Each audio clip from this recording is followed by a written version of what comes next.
করা। আর আপনারা জানেন যে এই যে রংপুর বিভাগ গ্রামীণ কৃষি উন্নয়ন প্রকল্পটা এটা কত বছর চলছে বলেন তো?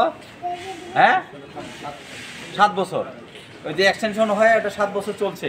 তো আমাদের এই প্রকল্প থেকে আমরা কিন্তু প্রচুর প্রশিক্ষণ পেয়েছি, প্রচুর প্রদর্শনী পেয়েছি, আরও অনেকগুলো কৃষি যন্ত্র পাইছি। তো আজকে আমাদের সর্বশেষ প্রকল্প কিন্তু শেষ, এই জুনে শেষ হয়ে গেছে। সর্বশেষ আপনাদের এই যে যারা আমাদের অ্যাক্টিভ কিছু গ্রুপ আছে, আমাদের যে 90টা গ্রুপের ভিতর আপনারা যারা অ্যাক্টিভ, যাদেরকে যে যাদের সঞ্চয় বেশি, যারা আমাদের কথা শুনেন, যাদের মানে কিন্তু এই যে সঞ্চয়কৃত টাকা বিভিন্ন ক্ষেত্রে আপনারা ইনভেস্ট করছেন, সেই সাথে আপনারা নিয়মিত মিটিং বৈঠকগুলো করেন, এই টাইপ আমরা গ্রুপগুলোকে বাছাই করেছি এবং আপনারা আসছেন। এবং এই যে আপনারা আজকে আমাদের এই ট্রান্সপ্লান্টারগুলো আপনারা জানিয়ে দিচ্ছেন কি রাইস ট্রান্সপ্লান্টার, মানে এই যে চারা করতে হবে তারপর এটা দিয়ে লাইন করে লাগাতে হবে। তো এটার সাথে এই যে একটা করে ট্রান্সপ্লান্টার এটা প্রকল্প থেকে পাঠানো হয়েছে। তো এই একটা করে রাইস ট্রান্সপ্লান্টার, সাথে আপনার 100 টাকার ট্রে, আর সাথে টুল বক্স আছে। এই টুল বক্স যেগুলো এটার সাথে যত রকমের সামগ্রী এগুলো আপনারা নিয়ে যাবেন। সেই সাথে আপনাদের সাথে তো চুক্তি করা আছে 300 টাকার ডিডে, তাহলে ডিডে আপনারা একটু ভালোভাবে পরে নিয়ে যাবেন। সাথে এটা আবার দরকার ফটোকপি করে নিয়ে যান, ওই শর্তের সাথে আপনাদের থাকতে হবে। এই শর্তের যদি কত ব্যত্যয় ঘটে তাহলে কিন্তু আপনারা বুঝেন এটা আইনানুগ, কারণ এটা পুরাই সরকারি জিনিস।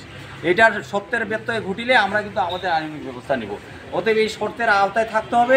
এক্ষেত্রে যাবতীয় পরামর্শ, এটার ক্ষেত্রে যে প্রশিক্ষণ, আপনারা তো প্রশিক্ষণ অনেক পাইছেন, অনেকে জানেন যে এই প্রকল্প থেকে আমাদের কিন্তু প্রত্যেকটা গ্রুপ থেকে আমাদের 2 থেকে 3 জন করে এই যে এই যন্ত্রের উপরে, বিশেষ এই চালনার উপরে কিন্তু আমাদের প্রশিক্ষণ দেওয়া হয়েছে বুড়িহাটে, আপনারা জানেন তাই না?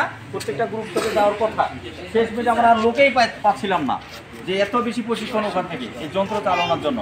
তো আপনারা পেয়েছেন, এগুলো আপনারা সুন্দর করে নিয়ে যাবেন এবং সযত্নে রাখবেন। এবং এই যে সরকারি একটা জিনিস আপনারা পাইলেন, এটা পেয়ে কিন্তু এই যে সরকারি মাল দরিয়াকে ঢালানো যাবে না। এটা এমন একটা শেডে রাখা যাবে যাতে নিজের টাকা ক্রয়ের মতো করে দরদ করে একটা করে শেড থাকতে হবে, বৃষ্টিতে ভিজে জং ধরানো যাবে না। এটা আপনি ব্যবহার করেন আর না করেন। আচ্ছা, এই যে মেশিন দিচ্ছে, ট্রে দিচ্ছে, তারপর টুল বক্স, অনেক কিছু আছে না? হ্যাঁ, অনেক কিছু তো আছে নাকি? আপনি কেউ টাকা দিচ্ছেন এখানে? কেউ চা খাওয়ার জন্য টাকা নিচ্ছে? কেউ তো নেয় নাই, সম্পূর্ণ ফ্রি তো নাকি? কাদেরকে দিচ্ছে সরকার? কৃষকদের। কৃষকদের, সবাই কৃষক তো নাকি? কেউ পাইলট আছেন নাকি বিমান চালান? সবাই তো কৃষক নাকি? সবাই যদি কৃষক হন তাহলে সবাই ধান চাষ করেন, তাই না? তাহলে সরকার চিন্তা করতেছে যে আপনি 1 বিঘা জমিতে ধান লাগাইতে আপনার কি কয়জন কৃষক লাগে? শ্রমিক 4 জন থেকে 5 জন, সারাদিন লাগতে পারে, সময় লাগতে পারে না?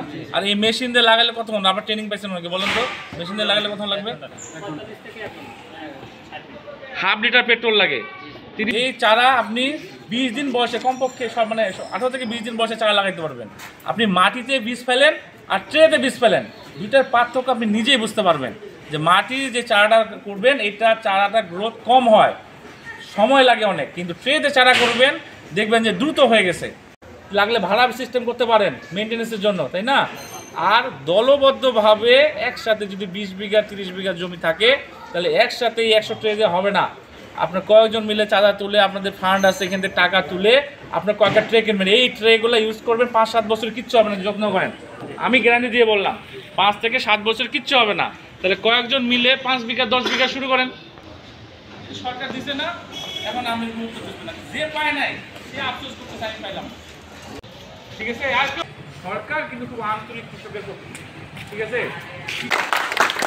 বলেছেন যেখানে 100টা ট্রে আছে, 100টা ট্রে দিয়ে 5 বিঘা জমি আবাদ করা যাবে। ধরেন 4 লাখ টাকা যদি দিয়ে আপনি 5 বিঘা জমি লাগান একটা মৌসুমে, তাহলে আপনার কোনো কি এই 4-5 লাখ টাকা ইনভেস্ট করে এটা কি লাভ হলো? সরকারের লাভ হবে না। এমন কাজ করতে হবে যে টাকাটা এখানে সরকার ইনভেস্ট করছে, মনে করেন আপনার টাকা ইনভেস্ট করতেছে, আপনি এমন একটা কাজে ইনভেস্ট করবেন যেন লাভটা অনেক হয়, তখন এই টাকাটার ইনভেস্টের সার্থকতাটা থাকবে। ভুঙ্গামারি উপজেলা তো এই মেশিন দিয়ে ধান রোপণ, মেশিন দিয়ে কর্তন, এটা দিয়ে তো একটা ব্যাপক একটা আলোড়ন সৃষ্টি করেছিল।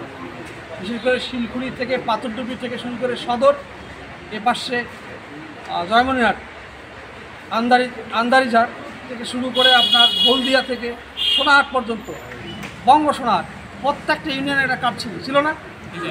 জেলার মধ্যে পর 3 থেকে 4 বার ফার্স্ট হয়ে আসছে। এখানে কম্পিটিশন, তার সাথে কম্পিটিশন করা খুব দুরূহ ছিল, আছে।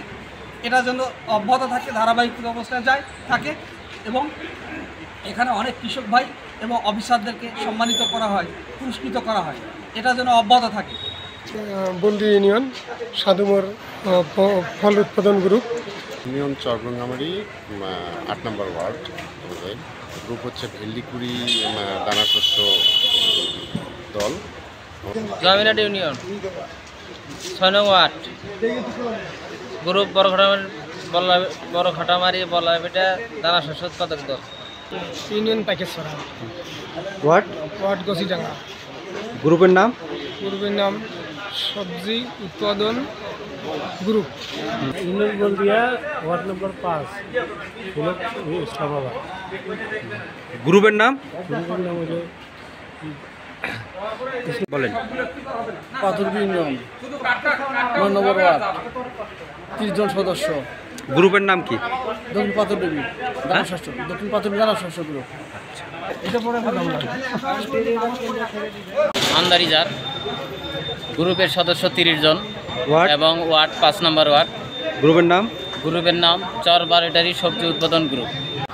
ভুরুঙ্গামারি সদর ইউনিয়ন ওয়ার্ড নাম্বার 3 বাগভান্ডার, সদস্য সংখ্যা 30 জন। গ্রুপের নাম গ্রুপের নাম বাগভান্ডার দানা শস্য উৎপাদক দল। ইউনিয়ন সোনার ওয়ার্ড 3 নম্বর ওয়ার্ড।